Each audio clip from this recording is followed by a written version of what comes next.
dosa, ada sholat tobat. Ada sebagian masukkan sholat tobat seperti sholat hajat. Jadi kalau ada orang merasa berdosa lalu ingin diampuni oleh Allah, mengambil air wudhu lalu melakukan sholat 2 rakaat, kemudian memohon kepada Allah, ya Allah ampuni dosaku. Jadi melakukan sholat 2 rakaat. Sebagian mengatakan ini namanya sholat tobat, sebagian yang mengingkari tidak ada namanya sholat tobat. Akan tetapi melakukan sholat hajat, yang hajatnya agar apa? Dosanya diampuni. Jadi melakukan sholat 2 rakaat. Yang jelas lakukan sholat 2 rakaat. Terserah diberi nama sholat tobat atau yang lainnya, nggak masalah. Makanya kita pun juga tidak perlu alergi kalau orang mengatakan sholat tobat, bolehlah diberi nama sholat tobat. Pada dasarnya seperti sholat hajat. Hajatnya agar Allah memberikan kepada kita apa? Pengampunan. Maka ambil air wudhu, sholat 2 rakaat, kemudian menandahkan tangan atau istighfar, ya Allah ampuni dosaku. Kapan itu? Ya kapan Anda merasa dosa, Anda harus nunggu dosa gede. Dan dosa itu akan menjadi gede karena 3 hal. Yang pertama ada Anda mengentengkan dosa tersebut, biarpun kecil jadi gede kok. Dosa kecil apa-apa. Anda mengentengkan. Kalau Anda sudah mengentengkan dosa kecil, maka dosa kecil jadi gede. Yang kedua, kecil tapi terus menerus ngentengin karena dapat ilmu dari ustadznya. Ngelihat maklap aurat saklap, dosa kecil, wah, kurang ajar namanya pada Allah. Akhirnya setiap hari nongkrong di Gardung, lihat kecil, setiap hari kecil jadi gede. Jadi dosa kecil yang kedua menjadi gede adalah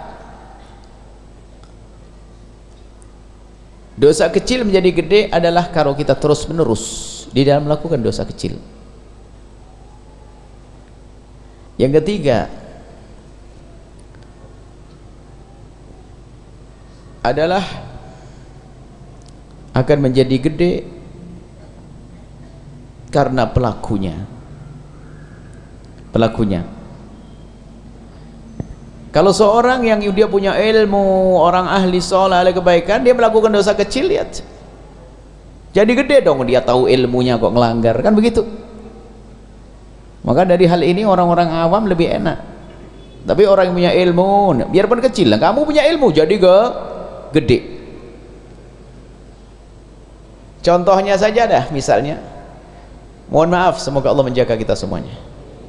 Kalau ada anak-anak di pinggir jalan yang ini, kalau cowok-cowok ada perempuan dicolek, orang biasa saja kan, nggak terlalu banyak menoleh. Ada nyolek perempuan, ada perempuan lewat dipegang perutnya misalnya. Orang di pinggir jalan, rambutnya macam-macam, Anda memandang biasa.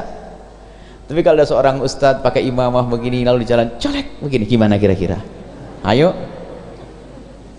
menjadi gede karena pelakunya tersebut.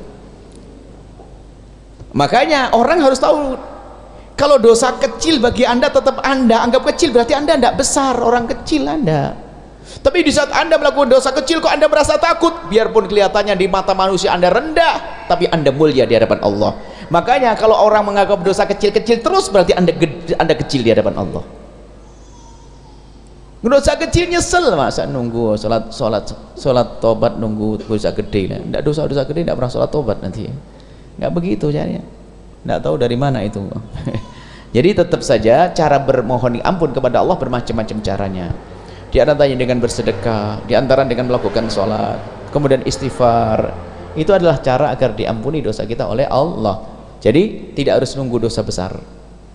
Jadi kapan kita merasa berdosa adalah kita dihimbau untuk membaca istighfar, mohon ampun kepada Allah, dan bisa saja didahului dengan sholat tersebut. Kapan kita merasa berdosa? Kalau sudah pakai kalimat kapan kita merasa berdosa, ya setiap saat. Siapa sih yang merasa tidak berdosa? Dosa yang paling dosa itu kalau Anda merasa tidak berdosa, malah harus tahu itu.